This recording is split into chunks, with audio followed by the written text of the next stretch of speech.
primer lugar, quiero muy sentidamente agradecer la cálida y generosa presencia de todos ustedes, muy especialmente de las autoridades nacionales, provinciales y municipales de los 3 niveles de gobierno que hoy tenemos la satisfacción de que nos acompañen, como también de las instituciones gremiales y profesionales.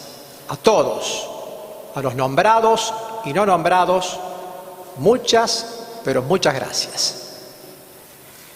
El presente acto de apertura del año judicial se inscribe en un marco especial, que es nada menos que la celebración de 200 años de la independencia. Esta circunstancia nos hace que debamos profundizar aún más nuestra propia identidad, promoviendo una relación más solidaria entre los argentinos, en un ámbito de paz, de seguridad jurídica y de prosperidad.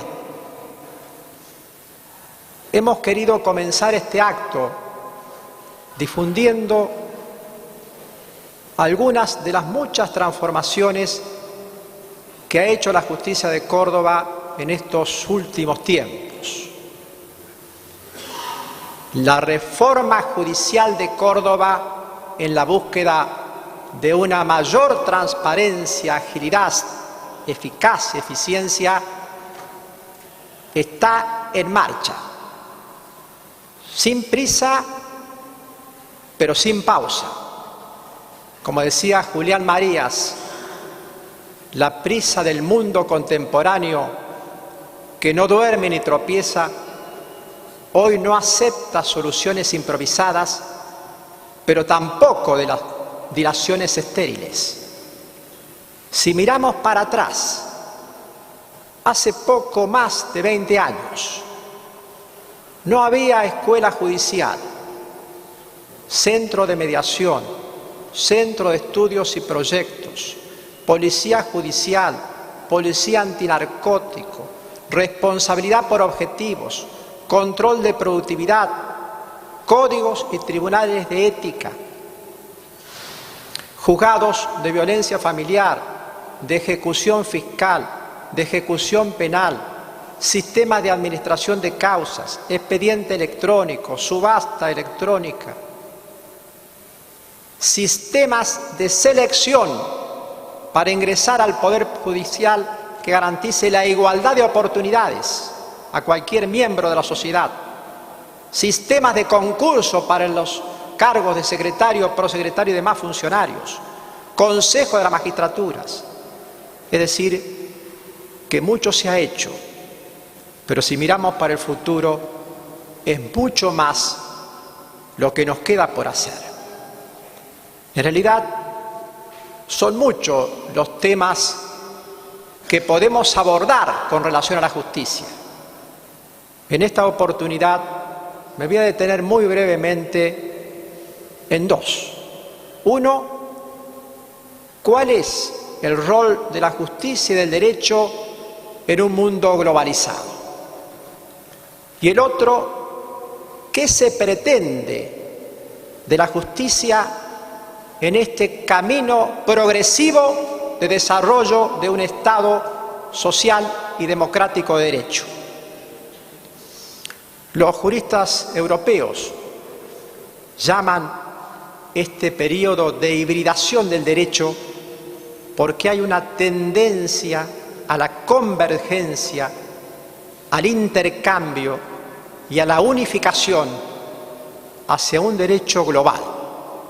Por eso no sorprende que el derecho continental europeo retome algunas influencias del common law y viceversa, como también bien sabemos la proliferación de los organismos internacionales para proteger más intensamente la dignidad de la persona humana, la supranacionalización de los derechos humanos. Y todos estos cambios repercuten obviamente en el ámbito interno y nos obliga a los operadores del derecho a pensar en el futuro. En el Estado liberal bastaba que se manejase con 3 categorías: lo prohibido, lo permitido y lo obligatorio. Bajo estos lemas de oro de todo lo que no está prohibido está permitido para los particulares y de todo lo que no está autorizado expresa o implícitamente está prohibido para el Estado. Sin embargo, esto no armoniza con la realidad, porque hoy el Estado interviene de múltiples maneras, tanto vinculada con las cosas como en relación a las personas. El Estado no solamente pretende respetar las reglas del mercado, sino que también introducirse a guiar la sociedad para garantizar el interés general. Y esto es cierto, tenemos más derechos, pero algo que debemos asumir es que tenemos más responsabilidades colectivas e individuales. Y esto se ha acrecentado hoy con la protección de los derechos de tercera y cuarta generación. Me refiero a los de tercera generación, como conocemos, vinculados con el medio ambiente, con la protección de los consumidores, con la paz, la solidaridad, y los de cuarta generación vinculados con el acceso a las tecnologías en forma universal, con la libertad de expresión en las redes, como en la libre distribución de la información. Pero este tipo de derechos, que actualmente están en pleno desarrollo, pero que en parte están en la abstracción jurídica,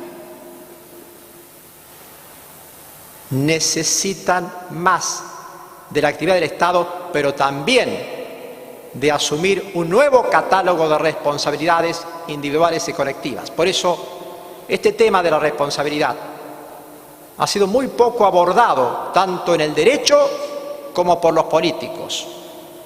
Pero así como hablamos de Declaración Universal de los Derechos del Hombre, tenemos que comenzar a hablar de la Declaración Universal de las responsabilidades personales, si es que queremos realmente gozar de los primeros derechos.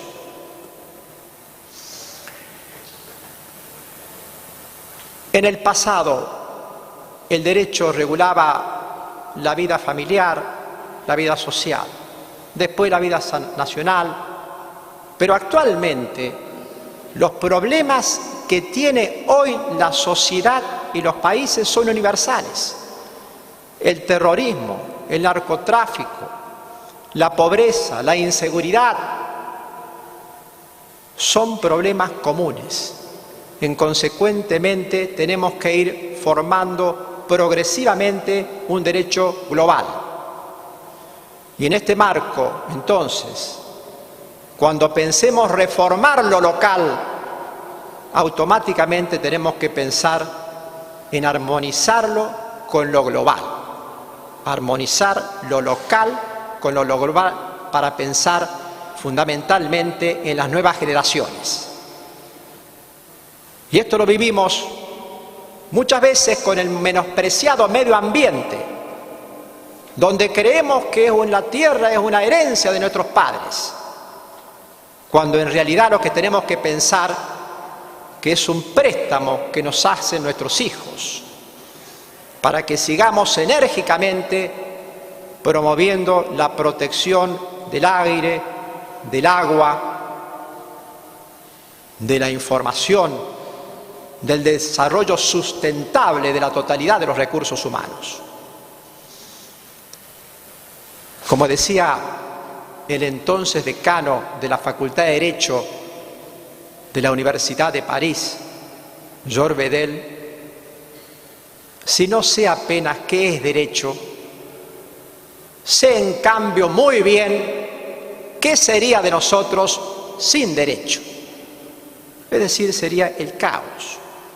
Por ese motivo tenemos que seguir promoviendo la actualización del derecho, y no es que sea una reforma absoluta, porque hay muchos principios que siguen siendo válidos, simplemente es una actualización hacia la globalización. En ese aspecto, decía también el juez Oliver Holmes, en su conocida obra de Common Law, el derecho es vida, el derecho es experiencia. Y muy bien lo decía el italiano Stefano Rodotà cuando manifestaba que cuando menospreciamos el derecho corremos el riesgo de vulnerar nuestra propia humanidad. Es decir, que necesariamente, si queremos que realmente la sociedad conviva pacíficamente y en forma próspera, el derecho es un elemento fundamental para protegerlo, pero también para actualizarlo. Porque no podemos dejar que la fuerza de los hechos nos arrastren y nos consuman porque tenemos un derecho viejo, que ya no se ajusta a las necesidades actuales. Muchas veces los derechos individuales tienen que convivir con los derechos sociales y también con los colectivos. A veces se hace en forma armoniosa, pero a veces existen dificultades. Si nosotros pensamos que hay principios y valores que son absolutos, estaríamos desconociendo la vigencia de otros. Así, por ejemplo, si se interrumpe la prestación de un servicio público esencial, seguramente que estamos perjudicando a los usuarios de ese servicio. Por eso la clave no es la primacía de unos sobre otros, sino que podamos salvaguardarlos a todos, aunque en determinados supuestos tengamos que restringirlos para lograr una armónica convivencia de ambos. Y esto fundamentalmente lo tendría que hacer el legislador a través de nuevas normas que apliquen ciertos estándares internacionales, pero también la creatividad local, en donde regulen la actividad del legislativo y también del Poder Ejecutivo, donde muchas veces se pueden aplicar pautas amigables de la conciliación, la negociación, el arbitraje, donde la potestad punitiva del Estado debe dejarse en casos extremos y la actuación del Poder Judicial debería ser el último eslabón de esa cadena. ¿Por qué? Porque cuando el conflicto ha llegado al Poder Judicial, lo traumático se ha producido. En consecuencia, tenemos que legislar, tenemos que normar pautas con anterioridad para prevenir el conflicto, para evitar el conflicto. Como decía Zagrebelsky, entonces juez de la Corte Constitucional Italiana, antes el derecho procuraba conciliar los árbitros individuales, siguiendo la ley universal de la libertad bajo la definición kantiana. En la actualidad no basta. ¿Por qué? Porque hay que ensamblar lo público y lo privado para garantizar un orden que está por encima de los derechos individuales, para garantizar en definitiva el interés general. Consecuentemente, es el Estado el que debe regular este justo medio a través de normas claras, de fácil entendimiento, que también predeterminen la posibilidad de conflictos y regulen un procedimiento previo para que la justicia llegue al final, si es que llega. Y es un esfuerzo, se ha hecho en Córdoba, con la emisión de los códigos de convivencia, tanto en la provincia de Córdoba como en la municipalidad de Córdoba.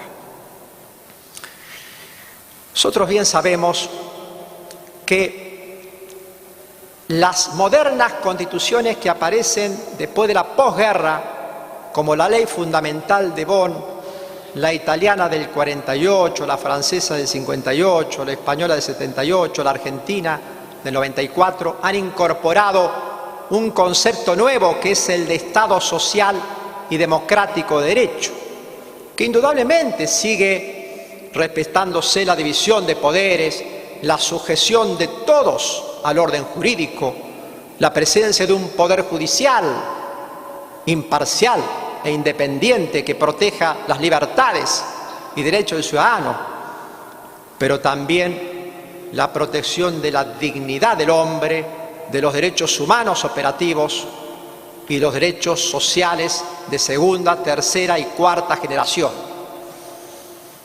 El Estado respeta el derecho de propiedad y la libertad de mercado, pero con un límite: la tutela del ambiente, del interés general, de la paz. En este marco, ¿qué se espera de la justicia? En realidad, con motivo de la elevación de los tratados internacionales a un rango constitucional, el juez en estos últimos tiempos, y también con la reforma del Código Civil, se encuentra con dos fenómenos de sumo interés. Por un lado, han aumentado la cantidad de derechos que hay que proteger, muchos de ellos operativos, pero otros de ellos semioperativos, en vías de desarrollo. Pero por otro lado, ha aumentado la posibilidad del juez de llegar a una solución justa, no atado solo a la literalidad de la ley como era antes, sino en un ámbito mucho más amplio, en donde tiene que hacer una interpretación armónica de los principios, valores de la Constitución y de los derechos humanos. Esto que ya había avanzado el derecho público, lo ha avanzado el Código Civil en sus primeros artículos, en el artículo 14 y siguientes también, en donde ya precisamente el juez interpreta una pluralidad de fuentes. Pero este mayor poder de la justicia no implica el gobierno de los jueces. No podemos transformarnos ni en administradores ni en legisladores, ni tampoco podemos pretender que hay que cambiar el positivismo legalista por el constitucional, es decir, aplicar directamente las constituciones de los tratados por sobre lo que diga la ley. No, la ley sigue siendo nuestro faro luminoso, nada más que vamos a interpretarla conforme los lineamientos de la Constitución, sus principios, valores, los tratados internacionales y fundamentalmente los derechos humanos. Pero ¿qué otra cosa se pide a la justicia? Este desarrollo progresivo del Estado social y democrático de derecho. Creo que nos pide que profundicemos la tutela a los sectores más vulnerables de la sociedad. Aquellos que por razones geográficas, por falta de información, por exceso de formalismo no llegan a la justicia.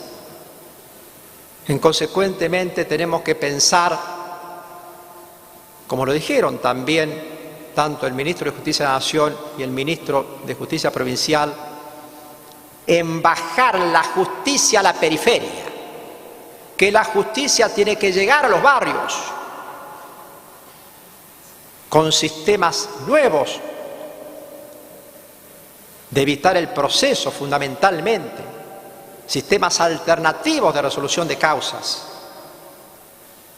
en donde en cualquiera de las, y esto importa seguramente, un plan de acción conjunto entre los tres poderes Estado y los presupuestos necesarios para complementar esto que ya se viene haciendo del acceso a derechos con un acceso más incentivo, más presente, más humano en estos sectores más vulnerables. Y debo reconocer que mucho ha hecho la justicia de Córdoba en estos últimos tiempos, a través de la Oficina de Derechos Humanos, a través de los beneficios de litigar sin gasto, a través de las asesorías móviles que muy bien ha coordinado el doctor García Loco, a través de la gran tarea que han hecho los defensores públicos, a través de la reglamentación de las reglas de Brasilia que fue aprobada en una cumbre de justicia internacional. Es decir, queremos una justicia más corta, más ágil. Es el desafío para los tiempos modernos. En el ámbito del expediente electrónico vamos a seguir el plan efectuado por el Tribunal Superior de Justicia a través de su dirección competente a los efectos de llegar al máximo y buscar fundamentalmente la despapelización. Y seguiremos trabajando en la reforma de las oficinas judiciales, en perfeccionar la mediación, la conciliación, entre otros aspectos. Por eso bienvenidas sean las reformas de los códigos procesales que propicia el ministro de Justicia en la provincia, y bienvenidas sean también las reformas a nivel nacional para combatir el narcotráfico y la inseguridad. Un gran trabajo ha hecho el Ministerio Público, la Policía Judicial, la Policía Antinarcótico, los juzgados de violencia familiar, y también una gran tarea hizo el año pasado los tribunales electorales, donde en definitiva se puso en marcha el sistema que ya había formulado el actual gobernador Schiaretti en el 2011 para suprimir la sumatoria de votos, postulando la boleta única, el progresivo voto electrónico y la presencia de fiscales electorales que está formado por funcionarios y empleados del Poder Judicial en todas las mesas de escrutinio. Aún la función de administración estuvo a cargo del Poder Judicial y aún pudiendo hacer contrataciones directas por la urgencia del tiempo, preferimos los procedimientos de selección en la contratación que garantice también la igualdad de oportunidades.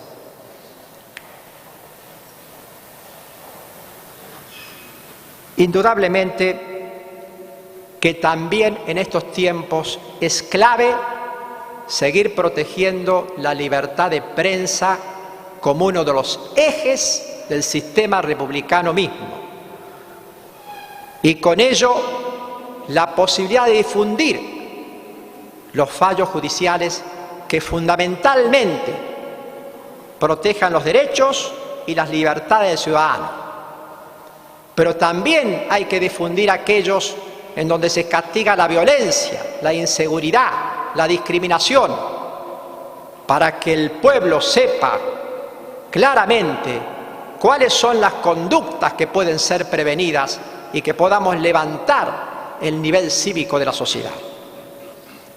Y gran tarea la hizo la Corte norteamericana, especialmente de la década pasada, cuando por sentencias regulaba las garantías que debe darse a los presos en las cárceles, o garantizaba la igualdad de situaciones de quien ingresa a los trenes, sin diferencias étnicas, o bien la admisión a las universidades. Todo esto no lo dijeron los políticos, lo dijo un tribunal de justicia, que para hacerlo tiene que actuar con absoluta independencia e imparcialidad bajo el foro luminoso de la Constitución. Es cierto que en aquella época había sido desarrollado muy poco la legislación y era muy importante entonces la intervención de los jueces. No debemos gobernar ni administrar, pero sí hacer un control intenso de la constitucionalidad y de la convencionalidad. Nuestra justicia de Córdoba también ha avanzado en el control de los actos estatales y ha sido elogiado por eso en los diversos ámbitos nacionales. Cuando hemos sustentado que cualquier persona que tenga un agravio por un acto estatal tiene abierta la puerta de la justicia. Y recuerdo un abogado en el cual se le había aplicado un apercibimiento, una sanción menor, pero que la ley decía que era irrecurrible. Sin embargo, el Tribunal Superior sostuvo rotundamente que en el actual Estado social de derecho no puede haber ningún agravio a un particular producido por el Estado o quien ejerce una función administrativa a quien se le niegue el acceso a la justicia. También controlamos los actos políticos. Cuando ocurrió la reforma constitucional última que cambió el sistema bicameral por unicameral y en donde se producía el cese inmediato de un grupo de legisladores, allí dijimos que los jueces no podemos valorar esa apreciación política que corresponde en ese caso a la Constitución para decir si me gusta más el sistema bicameral que el unicameral. Pero sí podemos controlar la constitucionalidad de ese cese de mandatos y su eventual reparación. Muchas veces, para frenar la labor de la justicia, de aquellos jueces independientes, se dice: la justicia no tiene legitimación popular. Sin embargo, la Constitución francesa de 1791 sostuvo que los jueces tenían legitimación del pueblo para administrar justicia, pero aclaraba que no era para manifestar la voluntad directa del pueblo, sino la voluntad del pueblo expresada a través del Parlamento. Y si nosotros lo traducimos a hoy, podemos decir que tiene una legitimación indirecta para expresar la voluntad del pueblo que ha plasmado en la Constitución, en sus principios, sus valores, en los tratados, en las leyes. ¿Por qué? Porque la legitimación directa la tiene, como sabemos, los otros poderes del Estado que pueden crear el derecho. Pero por ese motivo se les exige a los jueces una absoluta idoneidad intelectual y moral. ¿Para qué? Para conocer primero ese ordenamiento jurídico y después para interpretarlo en su justa medida, sin salirse de la ley y del derecho. Recuerdo la reflexión que nos hacía el recientemente fallecido juez de la Corte Suprema norteamericana, Antonin Scalia, cuando criticaba a aquellos jueces que en lugar de aplicar los principios de la Constitución, la interpretaban según sus arbitrios personales. Y decía: pobre aquellos jueces felices que en lugar de hacer lo que deben hacer, confunden o pretenden confundir una motivación con otra. La independencia del Poder Judicial de Córdoba se encuentra absolutamente consolidada, no solo por la calidad de los miembros que lo componen, sino también por la actuación democrática y respetuosa de una clase política que se ha ajustado y se ajusta a los designios constitucionales. La independencia política, a través del Consejo de la Magistratura, mediante la selección de los jueces, en donde el entonces gobernador de Córdoba, el doctor José Manuel de la Sota, hace más de 15 años renunció a la posibilidad de elegir a uno de los 3 primeros. Esto fue ratificado también por el actual gobernador ya en su anterior mandato.